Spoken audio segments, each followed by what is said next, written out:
शान्ति। नमस्कार। ब्रह्मा कुमारी ईश्वरीय विश्वविद्यालयको प्रस्तुति राजयोग अन्तर जगतको यात्रा कार्यक्रमको आजको श्रृङ्खलामा यहाँहरूलाई हार्दिक स्वागत गर्दछु। विशेष गरेर आजको श्रृङ्खलामा हामी सृष्टि चक्रको आयु अर्थात् सृष्टि चक्रको अवधिको विषयमा चर्चा गर्नेछौँ। यहाँहरूलाई अचम्म लाग्न सक्छ, तर परमात्मा प्रदत्त सत्य सन्देश के छ भने सृष्टि चक्रको अवधि केवल 5000 वर्षको हुन्छ। आउनुहोस् यस रहस्यको विषयमा विस्तृत चर्चा गरौँ। आदरणीय महानुभावहरू, यहाँहरूले एउटा चित्र देखिरहनु भएको छ जसले सृष्टि चक्रलाई दर्शाउँछ। सृष्टि चक्रको मध्य भागमा एउटा स्वस्तिकाको चिन्ह छ, जुन स्वस्तिकको चिन्हले सृष्टिको समयावधिलाई 4 भागमा विभाजन गरेको छ, जसको कुल अवधि 5000 वर्ष हो। स्वस्तिकको सन्दर्भमा रामायणमा एउटा सुन्दर प्रसङ्ग उल्लेख छ। आकर 4,84,000 जीव भ्रमत मही तही अविनाशी। यसको अर्थ यसरी लिन सकिन्छ, आकर घरलाई भनिन्छ। यस अर्थमा आकर 4 अर्थात् 4वटा घर भयो। जीव अर्थात् शरीर, अविनाशी आत्माले यस शरीरलाई धारण गरेर 4 युगहरूमा 84 को चक्कर लगाउँछ। लख अर्थात् हेर्नु, 84 अर्थात् 84 जन्म लिनु हो। यस प्रकारले यो एउटा नेचुरल साइकल पनि हो। प्राकृतिक नियम अनुसार यो सबै चलिरहन्छ। 5000 वर्षको समय चक्रमा आत्माले 84 जन्मको चक्र पुरा गर्दछ। आदरणीय महानुभावहरू, यस सृष्टिभित्र अरू पनि अनेक चक्रहरू छन्, जस्तै दिन रातको चक्र, त्यसको पनि 24 घण्टाको अवधि हुन्छ। ठिक त्यस्तै प्रकारले यो काल चक्रको पनि अवधि 5000 वर्षको छ। यदि सोध्ने नै हो भने पनि 24 घण्टाको कुनै ठोस प्रमाण कसैसँग पनि छैन। जब 5000 वर्षको प्रसङ्ग आउँछ तब त्यसको लागि हामीले अनेक प्रश्न गर्छौँ। फेरि पनि यसको प्रमाण हामीसँग छ। दिनको साइकलमा बिहान, अपराह्न, साँझ र रात्रि गरेर 4 भाग हुन्छन् र त्यस समयलाई 24 घण्टाको एउटा फ्रेमभित्र राखिएको छ। त्यस्तै प्रकारले ऋतुहरू पनि 4 भागमा विभाजित छन्, जसको समय अवधि 365 दिनको हुन्छ। सोही अनुरूप मनुष्यको आयु पनि 4 भागमा विभाजित गरिन्छ। ती हुन् बाल्यावस्था, युवावस्था, प्रौढ अवस्था र वृद्ध अवस्था। यसको पनि एउटा अवधि हुन्छ। हरेक व्यक्तिले यी 4 अवस्थालाई पार गर्दछन्। यो चक्र निकै विधिवत तरिकाले बनेको छ। यो चक्रले सतो, रजो, तमो 3 अवस्थालाई पार गर्दछ। यस चक्रमा 4 युग छन्। निश्चित नै ती 4 युगहरूको समय अवधि 1250 वर्षको हो। यस चक्र सतयुग त्रेतालाई सृष्टिको स्वर्ण काल अर्थात् स्वर्ग भनिन्छ भने द्वापर र कलियुगलाई नर्क भनिन्छ। शास्त्रहरूमा पनि ब्रह्माको दिन र ब्रह्माको रात भनेर यसको वर्णन गरेको पाइन्छ। जब सृष्टिमा मनुष्य एवं प्रकृतिका 5 तत्त्वका गुणहरूको पतन हुन्छ, तब हरेक 5000 वर्षमा विश्वको परिवर्तन हुन्छ। त्यसैले विश्वको आयु केवल 5000 सालको नै हो, न कि लाखौं करोडौं वर्षको। सारा विश्वको इतिहास तथा भूगोल 4 युगहरू सतयुग, त्रेतायुग, द्वापरयुग र कलियुगबाट चक्रे रूपमा 5000 वर्षमा सृष्टि नाटक, सृष्टि चक्र हुबहु घुमिरहन्छ, आफ्नै चालमा चलि नै रहन्छ। आदरणीय महानुभावहरू, यदि हिन्दू संस्कृति अनुसार हेर्ने हो भने महाभारतभित्र 5000 वर्षको समय अवधिको प्रसङ्ग आउँछ। महाभारत युद्ध भएको कति भयो भन्दा 5000 वर्ष नै भनिन्छ। अर्को कुरा के पनि छ, महाभारतको लास्ट च्याप्टरमा उल्लेखित छ, जब घर घरमा महाभारत हुन्छ तब सम्झिनु कि महाभारत काल पुनः आएको छ। आज प्र्याक्टिकलमा के यो देखिन्न र?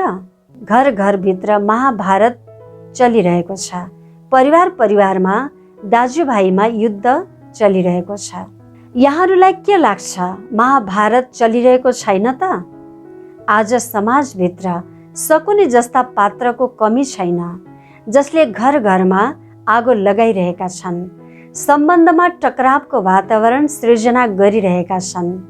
त्यही काल पुनः आएको छ, अर्थात् 5000 वर्षको समय पुरा भइरहेको छ। यसरी नै इस्लाम धर्मशास्त्रको हिसाबले पनि यदि हेर्ने हो भने उनीहरूको पनि पवित्र धर्म ग्रन्थमा पनि कयामतको समय 5000 सालमा एकपटक आउँछ भनेर उल्लेख गरिएको छ। त्यस ग्रन्थको हिसाबले पनि अब कयामतको समय आइरहेको छ।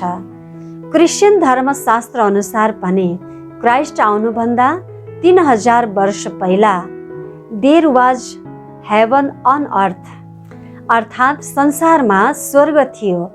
त्यस्तै 3000 वर्ष पूर्व 2000 वर्षपछि नेस्ट्रोडोमसको भविष्यवाणीको हिसाबले पनि हेर्ने हो भने गोल्डन इरा इज टु कम।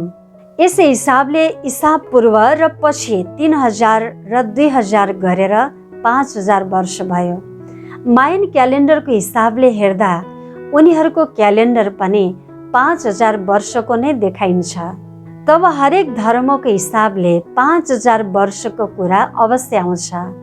लाखौं सालको कुरा कसैले पनि लेखेका छैनन्, कुनै धर्मवालाले भनेका छैनन्। त्यसैले ब्रह्मकुमारीजमा जुन कुरा बताइन्छ त्यो भन्दा बढी त धर्मको हिसाबले हेर्ने हो भने हरेक धर्ममा 5000 वर्षको पुष्टि अवश्य गरिएको छ। वैज्ञानिक मान्यता अनुसार वस्तु पदार्थको आयु मुख्यतया कार्बन डेटिङ पद्धतिबाट नापिन्छ। यस पद्धतिमा धेरै त्रुटिहरू पनि पाइन्छ, जसको परिवर्तनको कारण गलत परिणामहरू पनि मिलिरहेका छन्। पर्यावरणमा आउने परिवर्तनको कारण पनि परिणाम गलत निस्किन्छन्। पृथ्वीको भ्यान एलन बेल्टमा आउने परिवर्तनको कारण पनि नमुनाको प्रमाणमा परिवर्तन आउँछ।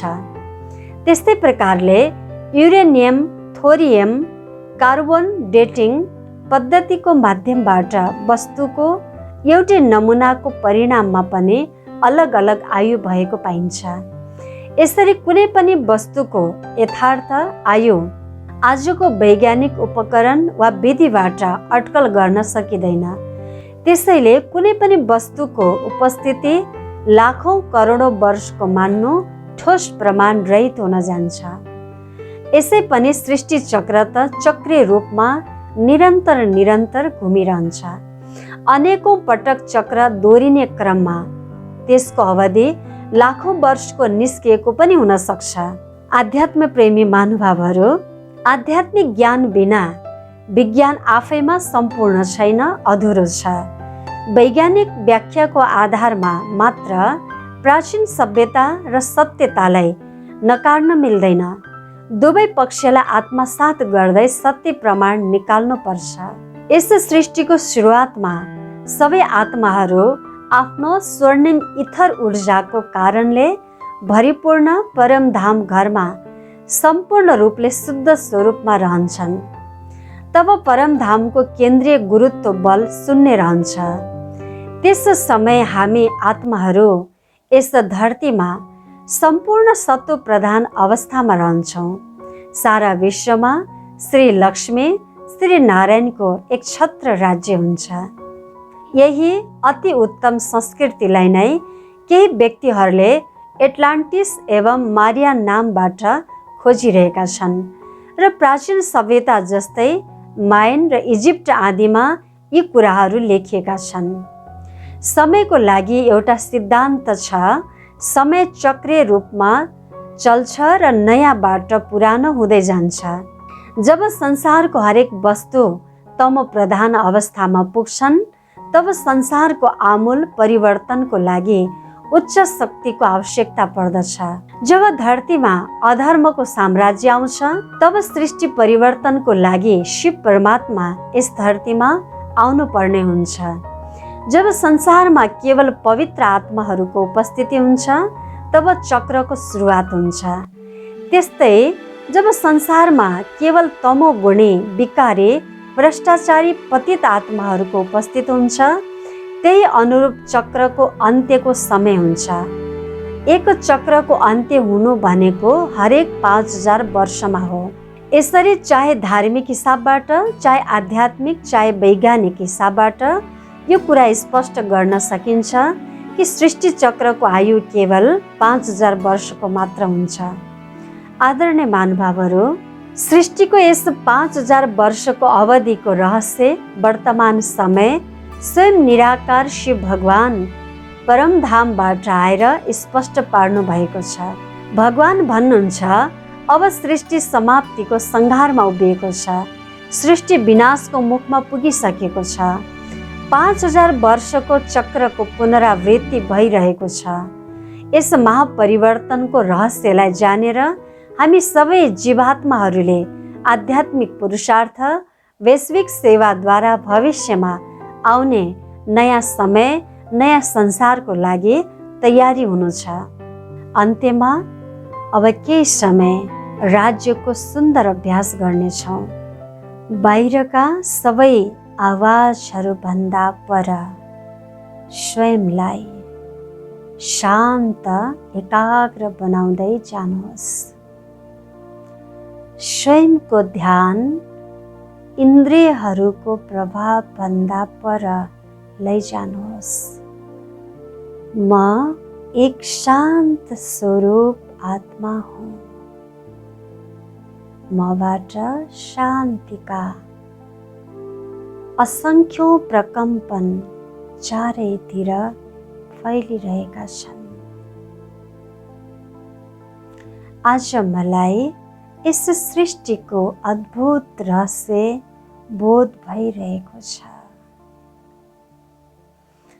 5000 वर्षको यस सृष्टि चक्रको अनौठो रहस्य जानेर म आत्मा अति हर्षित भइरहेको छु। समय परिवर्तनको मोडमा छ। व्यक्ति, घटना, परिस्थिति आफू अनुकूल हुँदैनन्। फेरि पनि ती परिस्थितिलाई खुसी खुसीको साथ पार गर्दैछु। अब यस सृष्टिमा नयाँ युग, सतयुग आउँदैछ। सृष्टि चक्रको अन्तिम प्रहरमा आफ्नो कर्मलाई श्रेष्ठ बनाउने पुरुषार्थमा अग्रसर छु। शिव बाबाले दिनहुँ श्रेष्ठ पुरुषार्थको शिक्षा दिइरहनु भएको छ। म शिव बाबाको श्रीमत रूपी कदममा कदम मिलाउँदै अगाडि बढिरहेको छु। अहिले नभए कहिले पनि हुँदैन। परमात्मा इशारा अनुरूप आफ्ना हरेक सोच, वाणी र कर्मलाई सत्तो प्रधान बनाउने कार्यमा लागिरहेको छु। ओम शान्ति।